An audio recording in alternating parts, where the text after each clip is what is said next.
Pourquoi? Mais vraiment, pourquoi? Pourquoi ne pas sortir directement les versions longues? Their wrath will be my vengeance.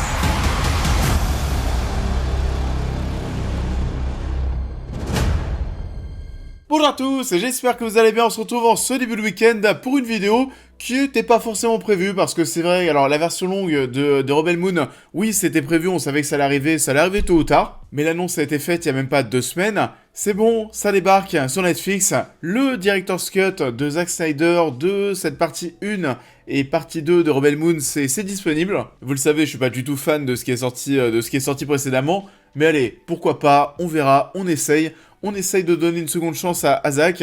Rebel Moon, partie 1 et 2 Director's Cut, qu'est-ce que ça donne? On en parle. Rebel Moon, partie 1 et partie 2 Director's Cut sont disponibles sur Netflix. Le synopsis reste le même, une paisible colonie sur une lune lointaine est soudain menacée par les armées d'un tyran. Pour s'en sortir, tous les espoirs se dirigent vers une mystérieuse inconnue. Alors, bon, je pense que vous avez vu ce que j'ai pensé des 2 premiers films sur la chaîne. Alors, on va dire peut-être que la partie 1, j'ai vraiment pas aimé. La partie 2, par contre, j'ai détesté. Sur le papier, il n'y a pas forcément grand-chose qui me poussait à avoir cette version longue, mais pourquoi pas? Parce que bon, on le sait, avec Snyder, c'est comme Batman et Superman, c'est comme Justice League, même si bon, Justice League, c'est un peu particulier parce que c'est pas lui qui a terminé et qui nous a délivré finalement la version cinéma. Je vous avais dit ce que j'avais pensé des versions cinéma sur la chaîne, mais aussi les versions longues. On a aussi fait des vidéos comparatives en comparant les versions courtes et les Director's Cut. Là, pour Rebel Moon, même si c'est tentant de refaire des vidéos de la sorte, on va comparer, voilà, ce qui a été sorti précédemment et ce qui est sorti hier.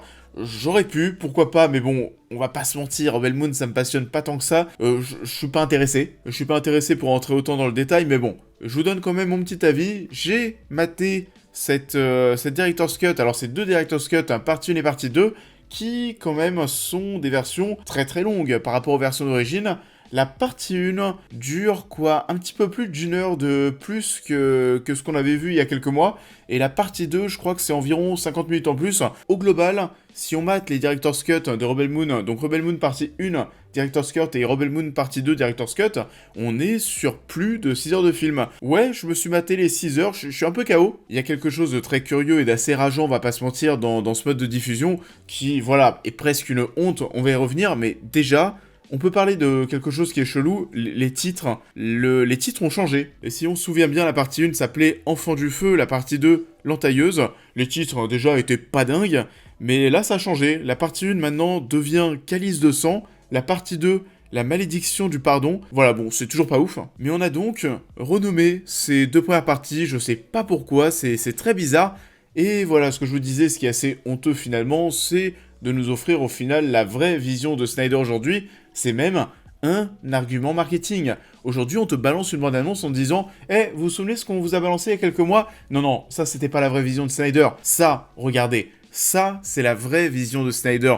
Pourquoi ne pas sortir ça direct? Alors je sais que ça c'est drôle parce que c'est vraiment quelque chose qui colle à la peau de Zack Snyder. On te balance une première partie, puis ensuite sa Director's Cut qui est encore plus attendue que son film original. C'est une mode, la mode Snyder, mais quand même c'est assez ridicule. Et à l'image de tout ça, Snyder avec son Rebel Moon se perd aussi un petit peu dans tout ce qui constitue alors son cinéma, ses modes de diffusion. Voilà, c'est trop de Snyder, c'est trop ridicule. Pour Netflix, c'est peut-être le jackpot parce que ça va te permettre de maximiser les vues. On te sort finalement 4 fois de films, et surtout qu'en plus, c'est très très long, je serais pas étonné de voir les gens mater ces nouvelles parties de Rebel Moon en 2 ou 3 fois. Bon, dans un premier temps, c'est vrai que c'est assez ridicule de nous délivrer Rebel Moon de la sorte, sachant que Snyder, voilà, Rebel Moon c'est un projet de cœur, je ne comprends pas même que lui-même nous balance quelque chose qui est un peu aseptisé, quelque chose qui ne lui ressemble pas, pour ensuite nous balancer sa vraie vision. Enfin voilà, moi personnellement je suis Snyder, ça me dérangerait de balancer dans un premier temps une version qui ne me ressemble pas aux fans qui me suivent. Pour moi, voilà, c'est presque un manque de respect envers les fans de Snyder. Il y a quand même un ras-le-bol qui se met en place, on en a marre, et ce qui est étonnant, c'est qu'on a des gens, justement, c'est qu'on habitue tellement mal les gens que Rebel Moon, partie 1 et partie 2 qui sont sortis il y a des mois, il y a des gens qui n'ont même pas regardé ces versions, parce qu'ils savaient très bien que par la suite, il y allait avoir le vrai film. Du coup, ça détruit la hype à chaque fois pour les 2-3 temps de com'. La première partie, allez, en termes de hype, de communication, il y avait quelque chose. Au final, on a vu le résultat, c'était pas ouf, Rebel Moon, ça n'a pas plu. La deuxième partie, tout le monde s'en foutait. Et là, on parle de la Director's Cut qui arrive vraiment, mais sur la pointe des pieds. Je suis pas sûr que du côté de Netflix, on croit encore à ce projet. Et pourtant, la fin de cette deuxième partie Director's Cut nous tease vraiment une suite, des suites. La fin a changé, de toute façon, alors on va revenir un petit peu sur tout ça. Le début de la première partie a totalement changé. La fin de la deuxième partie, c'est limite si on n'a pas intégré une scène post-générique à la fin du film pour, voilà, teaser les parties 3, les spin-offs, etc., etc. On le sait, Rebel Moon, ça doit être quelque chose de très très gros chez Netflix. Mais bon, si Netflix mise dessus, autant vous dire qu'on va dans le mur. Parce que oui, avec tout ça, je vous ai pas encore dit ce que j'ai pensé de ces Director's Cut. La première partie, allez, on va dire, pourquoi pas, on est sur une version qui est, oui, meilleure, qui est plus agréable. C'est pas bien, c'est pas fou, mais au moins ça se tient. Voilà, on a quand même au moins cette impression d'avoir vécu, voilà, un voyage, une fresque qui est encore plus, qui est plus épique que ce qu'on avait déjà vu auparavant, où alors là, ça semblait vraiment assez rushé, et on sentait qu'il y avait beaucoup de choses qui avaient été coupées au montage. Là, c'est plus cohérent, c'est mieux développé, notamment au niveau des personnages. On n'a pas des personnages qui disparaissent totalement et qui repopent d'un un moment à un autre. Le robot, vous vous en souvenez? Le robot, il me semble qu'on le voit dans la partie 1 vers le début, ensuite il disparaît, mais totalement, et on a un plan à la fin de la partie 1 où je me dis mais waouh, lui il était là mais depuis tout à l'heure, mais qu'est-ce qu'il a foutu? Finalement, dans le Director's Cut, tu le vois bien plus. Et ça, c'est un exemple parmi tant d'autres. Les effets spéciaux me semblent aussi plus convaincants parce que si je me souviens bien, j'avais vraiment allumé les deux premières versions sur cette partie numérique, sur les effets spéciaux, les incrustations, etc., etc., où c'était mais alors vraiment pas bon du tout. Finalement, alors là ici, je sais pas s'il y a eu de nouveau un travail au niveau des effets, mais ça passe mieux. On va pas se mentir, ça passe mieux. Et ça a plus de gueule, il y a pas mal d'autres plans assez iconiques qui sont mis en avant, des nouveaux plans. Il y a aussi des plans, alors vraiment en full 3D, qui pour le coup sont vraiment dégueulasses. Les humains ici, on n'y croit pas du tout, vraiment comme tout le reste.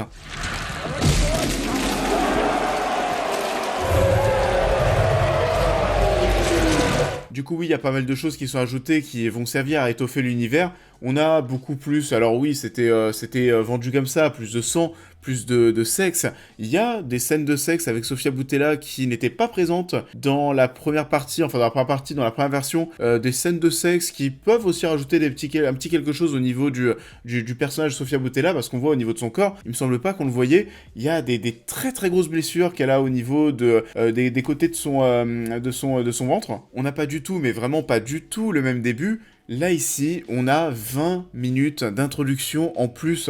20 minutes qui servent à introduire les méchants, à introduire le grand méchant interprété par Ed Skrein dans le film. Et ça, pour le coup, c'est une introduction qui a de la gueule. Ça a bien plus de gueule, bien sûr, que la première partie originelle que j'ai été rematé. Parce que, alors, oui, j'ai quand même eu cette petite curiosité d'aller voir quelques scènes de la version originale pour voir quels étaient les petits changements. Le début de la première partie, c'est pas du tout ça. C'est le vaisseau qui arrive dans l'espace avec directement une petite explication de l'univers et t'arrives directement sur la planète où est Sofia Boutella. Là, directement, t'as 20 minutes avec ce mec et tu découvres toute la cruauté de ce personnage. Il y a aussi un délire, d'ailleurs, que j'ai trouvé plutôt cool, qui n'est pas du tout dans les versions qu'on a découvert il y a quelques mois avec voilà, des personnages qui sont là et qui récupèrent des dents et ça reconstitue presque une espèce de tableau. Bon, finalement, ça sert à pas grand-chose, on le voit dans la partie 2, mais voilà, ça aussi, c'est des choses qui ont disparu. Du coup, yes, au début, on a 20 nouvelles minutes qui envoient plutôt du pâté. Il y a plus de sexe, plus de torture, plus de sang. C'est plus Snyder, voilà, je sais pas. Si je te montre, par exemple, cette scène dans la version originale...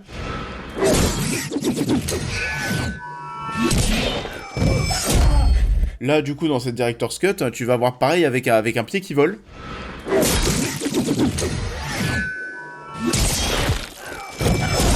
Et c'est comme ça partout, tout le temps. Ça apporte un petit truc, oui, alors je pense que voilà, les gens qui kiffent le cinéma de Snyder vont bien plus se retrouver dans cette Director's Cut. Il y a un côté plus prononcé, il y a plus d'identité, on va pas se mentir, ça me plaît quand même plus que ce qu'on a eu précédemment. Je vous remets un petit exemple.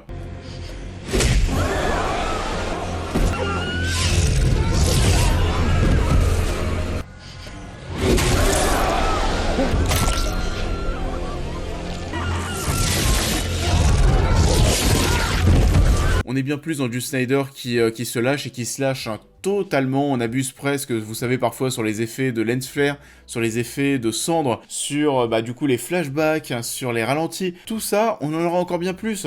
On a un flashback, alors le flashback qui était déjà assez long, qui nous présente le personnage, le passé du personnage de Sofia Boutella. Ici, il est encore plus long. Autant vous dire que si vous avez déjà du mal avec le cinéma et le style de Snyder, ces versions longues, ces Director's Cut, c'est pas du tout fait pour vous. On va bien plus loin dans le style Snyder. Là, on sent bien plus que c'est quelque chose qui a été réalisé par lui. Il y a des séquences, voilà, comme je le disais, qui ont de la gueule, qui m'ont bien plu, notamment celle-ci, avec, il me semble, ce personnage, ce grand personnage qu'on ne voit pas, je pense, dans les précédentes versions. En tout cas, ça me dit rien, ou alors on le voyait très peu. Là, on sent vraiment que ça faisait même partie de la campagne de communication pour nous vendre cette Director's Cut. Et c'est quelque chose qu'on a beaucoup mis en avant, même si je vous disais que les effets spéciaux, c'était mieux. Bon, ça ne va pas effacer la photographie qui est vraiment toujours aussi dégueulasse, qui est toujours aussi hideuse, ce marron jaunâtre, je sais pas, enfin voilà, c'est pas agréable, et quand tu te mates les deux parties, donc les 6 heures de film, avec ces images, ouais, t'as un peu mal aux yeux, il y a plus de créatures, plus de choses à découvrir. Maintenant, est-ce que ça me donne vraiment envie d'en voir plus, de voir une suite ?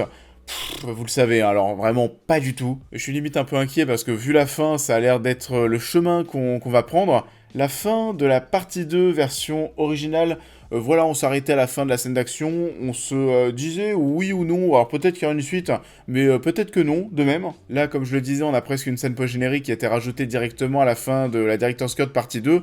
On semble parti pour avoir des suites. Est-ce que ça arrivera ? Je sais pas, on va attendre les retours en tout cas. Je pense, comme moi, que les gens vont plutôt bien apprécier cette version, cette partie 1 modifiée, améliorée. Par contre, la partie 2, voilà, c'est toujours aussi imbuvable. Vraiment, je ne comprends pas comment est-ce qu'on peut prendre du kiff devant cette partie 2. C'était déjà très long lorsque ça durait 2 heures. Là, lorsque ça dure quasiment 3 heures, c'était insupportable. Donc vous l'avez compris, me concernant, Rebel Moon, ce n'est pas le grand amour, ça ne le sera jamais. Je veux bien avouer qu'ici c'est meilleur, surtout la partie 1, mais est-ce que c'est bien ? Est-ce que j'ai envie de voir des suites ? Pas du tout.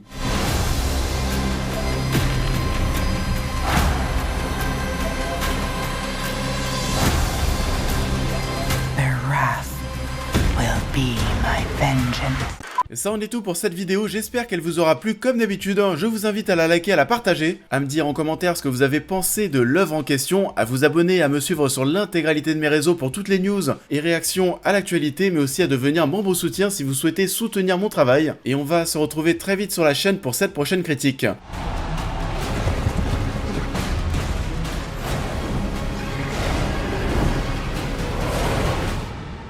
War is coming. Et on va se retrouver dès le début de la semaine prochaine pour parler de la saison 2 d'House of the Dragon. Alors je sais, on devait en parler semaine après semaine, épisode après épisode, mais bon, finalement, entre les maladies, l'euro et les JO, bon, je me suis dit que finalement, en termes de temps, on va peut-être parler de la saison en intégralité à la fin. C'est ce qu'on fera dès lundi prochain, j'ai encore quelques épisodes à rattraper. Je vous souhaite à tous un excellent week-end, et je vous dis à très vite.